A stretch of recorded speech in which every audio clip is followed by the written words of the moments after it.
So in today's class, we'll take a look at multiple choice questions. So multiple choice questions will be the final question type that we'll be looking at. And for these multiple choice questions, let me explain to you what the task requirement is.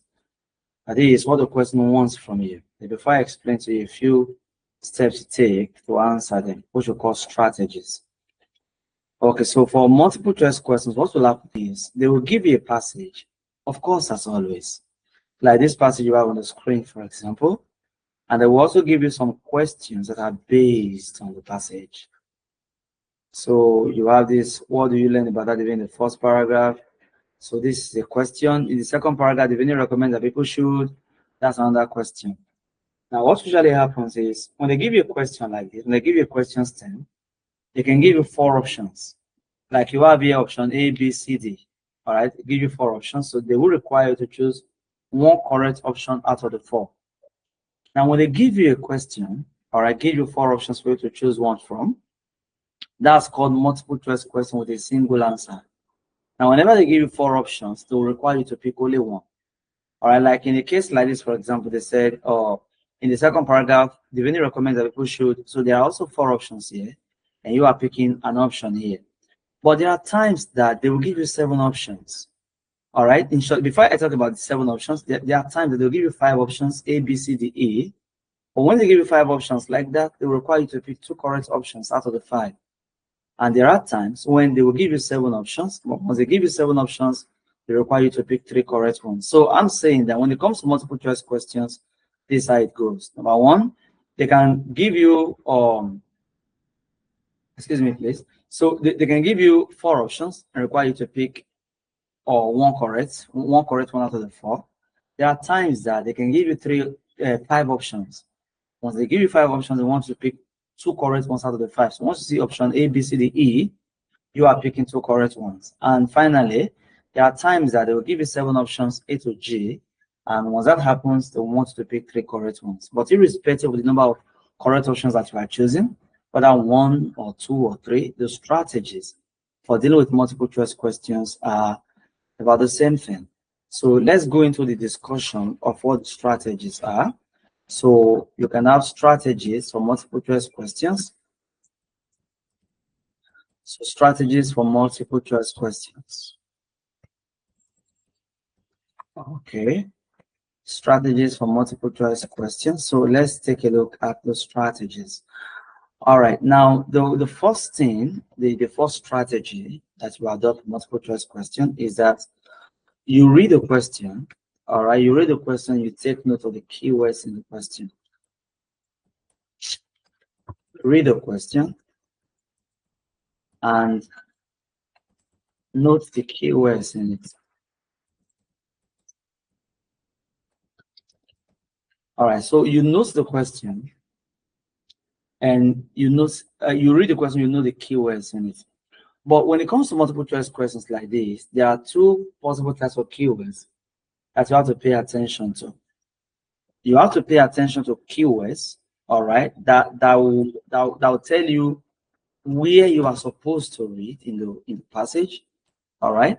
And then you also pay attention to keywords that will tell you what you are supposed to bring out. Now, these 2 things are important. When it comes to multiple choice questions, there are 2 types of keywords you should look for or look out for. The first one is look for words in the question that will let you know where you are supposed to read. By where, I mean what part of the passage are you supposed to read? Is it the first paragraph? Is it the 3rd paragraph? Is it the 7th paragraph? Is it the 10th paragraph? Where exactly will the answer to this particular question be? So there will be words in the question that will give you that idea. All right, now let me show you an example. If you take a look at this question, for example, here it says, what do you learn about adivini in the first paragraph?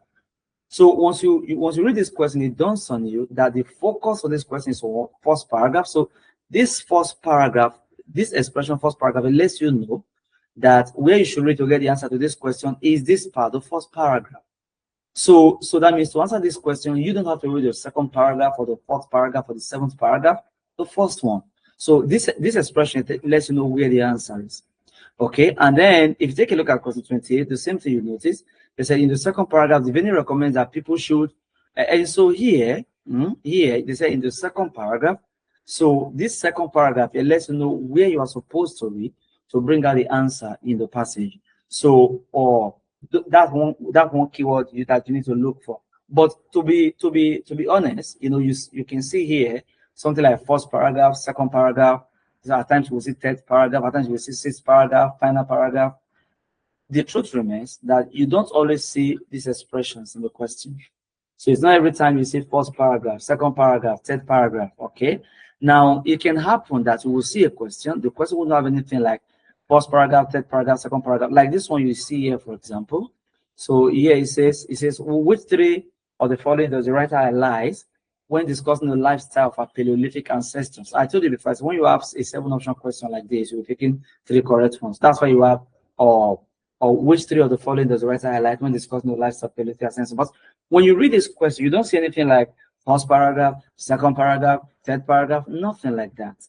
So how do you know where you are supposed to read? Now, the earlier questions I showed you makes it clear to you where you are supposed to read. So it's obvious to you, all right? It should be obvious, all right, that this way where you're supposed to read for this question 27, you should be reading the first paragraph. Question 28, you should be reading the second paragraph. But when it comes to this other question, how do you know where you are supposed to read? Since they didn't quite tell you third paragraph or fourth paragraph or fifth paragraph. So if it happens that you can't find any expression in the question that lets you know what paragraph you are supposed to read, what you do is that you look for things we call unique words. All right. So apart from expressions that say something like, let's say first or second, first, second, third, and so on and so forth. Apart from expressions like this, so if you can't find them in the question, look for what? For unique words in the question. Now, so when we say unique words, we mean things that are names of people, all right, names of people are unique words, all right, names of places, all right, then concepts also like biology, economics, and so on and so forth. Then dates also, all right, dates like 1919 and all of that. These are unique. Then titles of books, all right, they are also unique. So any name that's unique, all right, when you see any unique name in the question, pay attention to it, because that will let you know what the answer is. Now, the reason they are important is when it comes to IELTS reading, they always paraphrase. That means the words that will be used in the question will be different from the ones that will be used in the passage. All right, and so that can actually make it confusing. All right, but we are in luck that they are not always able to change the words. So there are times that the same words used in the question will also be used in the passage, and that is when the words happen to be unique. So when they say unique word, name of a person, name of a place, name of a concept or something, then you pay attention to it, because to be used in the passage, all you just have to do is to go to the passage and go and look for where that particular name is mentioned. So if you see in the question, for example, the name of a person, probably you didn't see in the question that, first paragraph or second paragraph or third paragraph or so, but you can see a name of a person mentioned in that paragraph. So once you see that, then you can go to the passage and go and scan for the name of that person. So the name of that person used in the question will help you to track down the answer in the passage.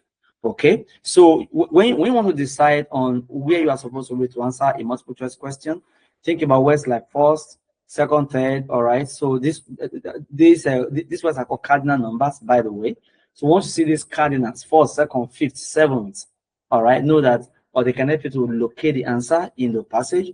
And then there are times that you may not see them, but you will see unique words, names of people, names of places, so you can use that to trace them. So in the case of this one, for example, there's nothing like first paragraph, second paragraph. So how do you know where you're supposed to read? Let's take a closer look at the question. It says, which 3 of the following does the writer highlight when discussing the lifestyles of our Paleolithic ancestors? All right. And so no second paragraph, third paragraph, fourth paragraph, but there's a word that gives us a clip. That is Paleolithic. All right. So that means all you just have to do is to go to the passage and go and look for where they use the word Paleolithic, and then we can use that to trace the answer. So go and scan for Paleolithic in the passage. That will take us where the answer is. So this Paleolithic here is a unique word, so they can let you know where the answer to the question is. Okay, still on keywords. I remember I told you, I said there are 2 types of keywords you look for. You look for keywords that will let you know where you are supposed to read to get the answer to the question. Those are the ones I have been explaining. But apart from that, you also need to look for keywords that will let you know what exactly you are supposed to bring out. It isn't enough for you to know that you are to read paragraph 2 to answer a particular question. You ought to know what exactly you are bringing out in paragraph 2. What exactly are you bringing out? And so let me show you this question 28, for example, that says in the second paragraph, Divini recommends that people should. All right, so here, this second paragraph lets you know that you have to read the second paragraph. But then, or here they said Divini recommends. Now this recommends here, all right, lets you know what you are supposed to bring. And that means in the paragraph 2, what we are bringing out is Divini's recommendation. Divini's recommendation. Okay, so that recommend is important because it lets you know exactly what you are supposed to bring out. So that's step number 1. So you read the question, you take note of the keywords in the question. Now the second thing you do, the second step, is that you skim through the options. All right, so after reading the questions and taking note of the keywords in it, next you do that, you skim through the options. All right, you skim through the options. Now, when we say skim through the options, all right, I simply mean that you come to the options, so you read option A, option B, option C. So you skim through them.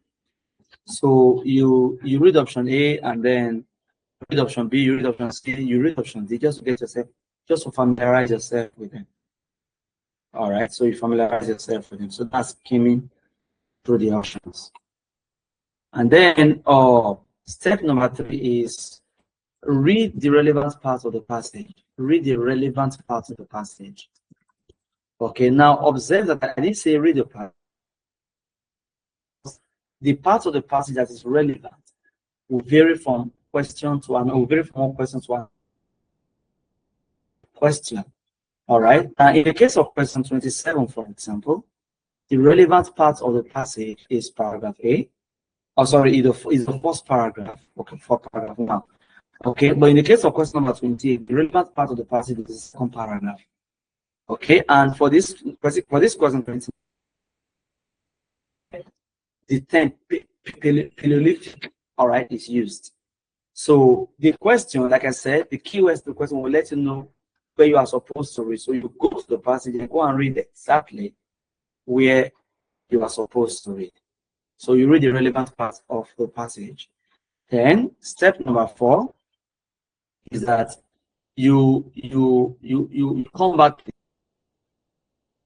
you return to the options. Okay, return to the options. I said return because in step number 2 you are skimmed through the options. So that means you already read them before. So after you have read the part, you want to come back to the options. So then eliminate distractors, and choose the correct one. All right, so you return to the options, you eliminate distractors and choose the correct one. So that's what you do. You return to the options, you eliminate distractors, and then you choose the correct one. Now what that means is this: when you are faced with a multiple choice question, I can tell you that almost always more than one option will look appealing to you. So let's assume, for example, that you have read the first paragraph that says you should wait for this question. So you return to the options to choose your answer. Now don't think that only one option will just tell you that, oh, I am the answer, choose me. That's not the way it's going to work. So what will happen is when you ask for, when you see option A, you can tell yourself that, oh, I think option A is the answer to this question. Now you will be so sure that option A is the answer. Now you will now say that, okay, I know that option A is the answer, but let me just check out option B just for the sake of checking. But lo and behold, once your eyes fall on option B, all right, the option B will now look more correct to you than the option A you earlier said was the answer. So you'll be wondering that I thought option A was the answer to this question, but this option B is looking correct also. All right, and so you know, say, okay, let me just check out option C. And when you see option C, option C will be shouting and dancing, I am the answer, choose me. I am the answer, choose me. So you will be confused now. All right, so you'll be confused because you think, okay, option A looks correct, option B looks correct, option C looks correct. So in this scenario, let's assume that the actual correct answer is option B. That's the that the actual correct option, that the correct option is B. But then you have option A, or looking correct. You have option B looking correct, and option C is also looking correct. So let's assume that the truly correct option is B. Now, the option A and C that look correct but are not correct, they are what we call what? Distractors. And so I said that you have to eliminate them. All right, you have to eliminate them. And so that means that, or for you to be sure of what the answer to a multiple choice question is, you have to screen the options. Okay, so that means if you come here, for example, an option A looks like is the correct answer. Now, don't be in a hurry to choose option A. So what you do is you go back to the passage, carefully compare the information that you have in option A with the one that you have in the passage, and ensure that they are saying the same thing. Now, if there's a little difference, all right, if there's any slight difference, that will mean that you are wrong. All right. So if there's any slight difference here, that will mean that you are wrong. Okay. And then I'll show you an example. Let me use this question 27 as an example, so that you can notice something. Now let's assume you have read. Let's read the paragraph A. So here paragraph A says Adivin is 62. Paragraph 1. I'm sorry. Paragraph 1 says Adivin is 62, but physical fitness said 3 years ago showed he had the body of a 32-year-old. Although the Divine is skeptical of such assessments, but he knows he's in good shape. His former career as a professional baseball player may have something to do with it, but he attributes his physical prowess to an exercise regime inspired by the lifestyles of our Paleolithic ancestors. Okay, so now take a look at this. So we have read paragraph A, so we'll come to the options. So the question, remember, says, what do you learn about that divinity in the first paragraph? So we read that paragraph, so we learned something about the divinity. So what did we learn? Option A says he frequently tests himself. Now, option A looks tempting because I thought I saw something about tests in the paragraph. Now, you see here, it says, divinity 62, but physical fitness test 3 years ago. So this is the test. All right. Now, when you see physical fitness test in the passage and you see frequently test is add in the option, you may be tempted to choose it because, oh, test. So the answer is option A, but you will be wrong. All right. Now, so what you ought to do is, if this option A looks correct to you, like it does, don't be in a hurry to write option A and proceed to the next question. So instead, with the idea in option A at the back of your mind, return to the passage and do a thorough check. So here it says Adivini is 62, but physical fitness test 3 years ago. So we are told here that the test done here was 3 years ago, but in the option it says what it frequently tests it. Now the idea of frequency is not expressed at all in the passage. All right, now this option it looks correct because the idea of testing itself, which is found in the passage, is also present in option A. So that's why the option A will look tempting, will look correct to you. But option A is wrong because because it contains something, it conveys an idea of frequency. And then, but this idea of frequency is not found at all in the passage. It's not there.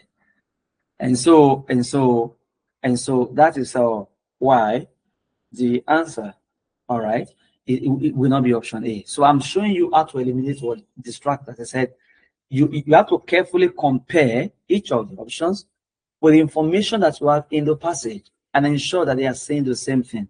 Now let me use another one as an example. Option B. Option B says he worked as a professional sports player. So you may think, okay, I thought I read something like that, so that is a professional baseball player. Okay, it's here. They said his former career as a professional baseball player. All right, so here they say former career as a professional baseball player, but in this place they said they said he works as a professional sports player. Now you may be tempted to choose option B, but you will be wrong. Now you will be wrong because in the passage it says his former career. That's the way of saying he used to be a professional baseball player, but it's not anymore. Because but in the option it says he worked. That means he's still doing this job, and that's wrong because the passage doesn't tell us so. All right, in this passage, all right, it is his former career. All right, that means he used to be a professional baseball player. All right, but then in the option it says he's still a professional baseball player, and that's wrong. But if you don't do a careful check, if you don't carefully compare, all right, the information that you have in the question, all right, sorry, in the option, with that that you have in the passage, so you may make a mistake of choosing the wrong option. So you may make that mistake. And I should tell you, all right, that okay, that most of the time the correct options, all right, we look like they are wrong, all right, they will look like the most unlikely options. Now, for example, in the case of this question 27, the correct option is E, so that it appears to be option C. That's the correct option. But for most people, this won't look correct at all, because in the passage it says at the beginning 62, but physical fitness says 3 years ago should have the body of a 32-year-old. Okay. Now, when you analyze this, you realize that okay, at the beginning is 62 years old, but it looks as if he's 32 years old. That means it looks younger than his age. It looks younger than his age because he looks 32, but his age is 62. It looks younger than his age. Now, if he looks younger than his age, that would mean that he's older than he looks. If he looks younger than his age, that means he's older than he looks. And that is older than he looks. That's what we have in option B. Option C is older than he appears to be. All right, so you can see that the option looks unlikely. That, oh, how can this be the answer to the question? So be careful of those options that will that we easily want to tell you that they are the answer to the question, because most of the time they are trap options. What they are there for is to draw your attention away from the correct option and draw your attention to themselves, and so you can choose them. And if you do, you will be wrong. So that's how you deal with multiple choice questions. That's the strategies for multiple choice questions.